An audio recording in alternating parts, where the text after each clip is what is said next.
What is up, guys? Welcome back to another follow-up video, and today I'm bringing you episode like 8 or 9 of the top 5 mod series. And I know it's been a long time since I've uploaded. Like, it's been bad. I'm sorry.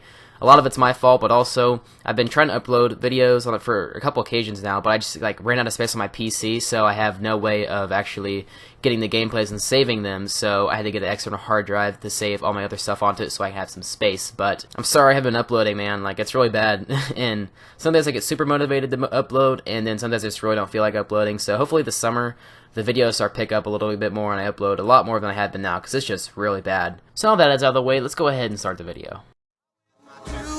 Divine, but I'm going nowhere. Oh, yeah, I'm the type of guy that likes to roam around. Alright guys, so the first mod we have is the Weather Redux mod by Limonize, I guess I pronounced it, I don't know.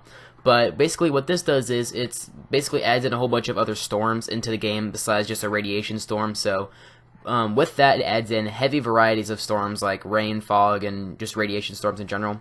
And some of the storms are plasma storms, dust storms, and thunderstorms. And what the plasma storms do is it's a storm causing a high burst of radiation, but it doesn't occur very often. You know, it occurs less than actually radiation storms. So what the dust storm does is it's a storm of violent wind and dust that blot out the landscape. So there's no negative effects of it like the plasma storms and the radiation storms, and it's also very uncommon, and they don't occur along the coast in like swamps and glowing sea areas. The thunderstorms is basically just a rainstorm with lightning that can occur during the day too, and a regular nighttime thunderstorm is still the dominant thunderstorm you'll see, so you're going to see that a lot more than the radiation storms and all the other stuff. So this mod is really good if you're just trying to have fun with the game and not really change it up too much, but just make it more immersive in a way type of thing, you know, so you don't really want to have a whole bunch of random stuff in your game that's really going to affect your way you play, but just something happens that changes it up a little bit, makes it feel a little bit more new and different. And as of now, I haven't found any incompatibilities with this mod, and also you don't need any DLC that I know of, so it's really good for that. I mean, you're not going to have any mods affecting it and anything like that. There might be some other weather mods that might mess with it a little bit to change weather and stuff, but as long as you just pretty much anything you use is going to be fine, so let's go ahead and move on to the next mod. The next mod we have is a pre-walled settlements mod by Skibber123, and basically all this mod does is it just adds in walls around a few settlements around your map, so you don't have to do it yourself. And these are the Kingsport Lighthouse, Oberland Station, Taffington Boathouse, Ten Pines Bluff, Abernathy Farm, Grey Garden, and Greentop Nursery. So you won't have to add in like a lot of walls in this, and these walls are actually really cool too, so they don't really take up too much space, and I know it's sometimes really hard to make walls around your settlement, so it just saves you a lot of time, and they're really effective. Like, you can't jump over them in pretty much any places like where hills are and stuff, and just like the other mod, it doesn't really do too much to your game. It's just a little thing that's really helpful to put in if you don't really feel like spending too much time on your walls. And this is actually an updated version. I guess the other one had a few bugs and other stuff like that, but now your NPCs don't really get messed up with it and anything, and also it doesn't really affect any other mods, so you're pretty much compatible with anything, and it doesn't require any DLC, so that's really good. And this is what the wall looks like around Abernathy Farm. I'm sorry, like, I already have walls built around it, but this is what it's going to look like around the perimeter of your town. And this is what it's going to look like around Grey Garden, and this is the only one that really has a problem with it, just because it's really hilly. So in places you can jump on the wall, which kind of sucks, but I'm pretty sure any like the raiders and stuff, they can't get in, just so you can jump over it. So this is the only one that doesn't look very good, because the walls don't really like fit to each other, you know, in a way. Like right here, they just kind of like block up. But I mean, overall, it's a really, really good mod, and it's actually really useful. The next mod we have is the Zlag's Weapon and Armor Pack by ECW Null, and basically what this does is it adds in new alien weapons and other types of guns into the game, and these can be acquired at Good Neighbor from Zlag's and that other robot guy at the entrance. I can't really remember his name, but when you go up to him when you're in Good Neighbor, go into and just ask to trade with him, and the items that will be in his inventory are the alien rifle, the alien laser gun, the alien shotgun, old tumbler, nuka balls, and this is just ammo for the old tumbler, Ranger's coat, Ranger's jeans and jacket, and it renames Archo to Zag, so this gives him a better style, and there's apparently more coming to the mod, as the description says. And obviously the combination could be different for you, you know, you might not get the same weapons at Cleo as I did, but the only, like, general downside of these is that the alien lasers are, like, kind of expensive, and the ammo forms are kind of expensive. Like, I ended up spending, like, 6,000 bottle caps here, but if you have a mod that just gives you a whole bunch of bottle caps, you'll be fine, honestly, and they're really, really OP. And as you can see in the gameplay, the alien laser gun actually has very good fire rate, and the only thing bad about it is that you kind of blow through ammo really, really quickly if you don't buy a lot, but they just reskinned the cryo gun, which is kind of funny, but I mean, overall, it's a really good mod, and it doesn't really affect your gameplay too much. I mean, as well as, you know, it doesn't really require any other mods or DLCs, and I haven't found any incompatibilities with this, and they're really powerful, honestly. Like, they're a good substitute if you don't have any other stuff, so overall, a very, very good mod. Also forgot to mention, you can also find the Nuka Balls in the cellar and Sanctuary too if you're looking for ammo and stuff, because they just give you a whole bunch of weapons, and you go to that root cellar in Sanctuary underneath that one house, so if you don't have any bottle caps, you can always go there. The next mod we have is the Prewar Preparation mod by Caney8207, and as the description says, this mod brings a little pre-war prep into Fallout 4 and something he thought that was lacking in the first instance of playing the game. So basically it just adds in a little bunker in the laundry room at Sanctuary Hills with a lock on the outside that you're going to have to pick. So once you do that, the mod includes in the basement is a double bed,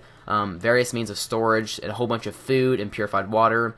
3 unique gun cases, each containing a unique legendary variant of a hunting rifle, ASR, a combat rifle, and a 10mm pistol, and they all have ammo for them. And each weapon has Assassin's Legendary Enchantment and also a stealth multiplier. So you actually have some very, very OP weapons at the start off of the game here, and as you can see in the gameplay, you get a ton of ammo and a ton of pretty much anything you really need. So as you can see from the gameplay, you are never going to run out of ammo. As you can see here, like there's just like 65,000 of each rounds, and there's also supplies and just a whole bunch of stuff in this thing. It's honestly amazing. So it's really great if you're just trying to just launch up a new game and just have fun. And a lot of the weapons are really, really, really good. Like there's some sniper rifles that have insane variants on them and all that types of stuff that make them very deadly against people in the wasteland. Also, I haven't found any incompatibilities with this mod, such as other mods that would interfere with it. I'm guessing if you use some other, I don't know. Honestly, I couldn't think of something that wouldn't work, and I don't think you need any DLC for this. If you do, it'll say it in the little title as you go to it, so this mod's very, very good. It's also one of my favorite mods so far, and I forgot to mention that it also adds in a whole bunch of armor for you if you're lacking in that department, so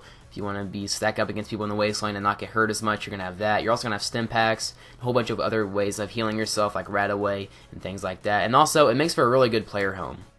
The final mod we have is the PS4 Catacombs mod by Govano Ryder. And basically what this does is it adds in like a tunnel system underneath Sanctuary is where it can be located pretty much by the door where the root cellar is. And once you go into the root cellar, there is going to be another door that goes even deeper. So once you go in there, you'll be located in this like a super, super dark tunnel.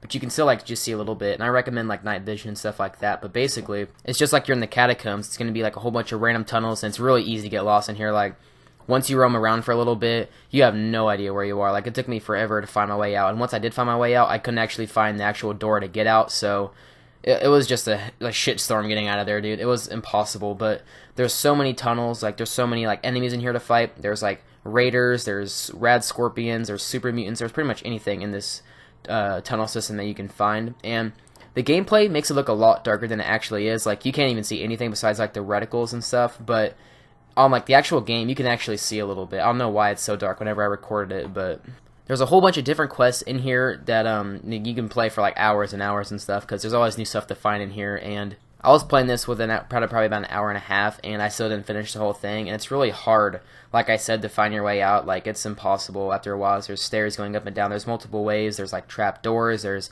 random entrances to stuff, and there's dead ends and a whole bunch of other stuff. So it's a really, really fun mod, and there is no incompatibilities that I have seen so far, and there is, I mean, you can use pretty much any mod with it, and there's no DLC required, so it's a really, really good mod. It doesn't require anything, and it's a really good thing to do if you are just, you complete the game, you have nothing else to do, you know, and you're just wanting something to do that adds quests in the game if you've done the DLCs and stuff like that. So that's pretty much all I have for you today, guys. Before I go, I do want to talk to you guys for a second about what I want to post later on my channel, and I just want to ask you guys, like, what do you want to see? Like, do you just want to keep seeing these mod videos and glitch videos, or do you want me to change it up, maybe start doing like that building video I did with that time lapse that I haven't done in a while? That did pretty well. A lot of you guys liked that. It was something different to change up the channel.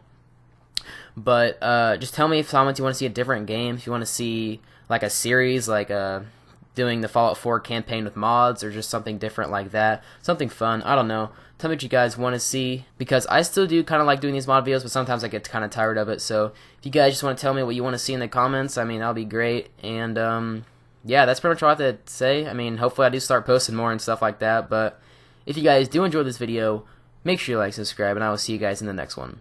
Bye. I seen a lot of shit I shouldn't have, but never forgot it though. Brothers on the corner selling crack like it was not a though. Walk inside my kitchen, baking soda all up on the floor. Police banging on the door while gripping the 44. I was just a youngin', but this type of shit I seen before. Y'all see a white boy, but my daddy a Negro. Half-breed motherfucker, grip the mic and he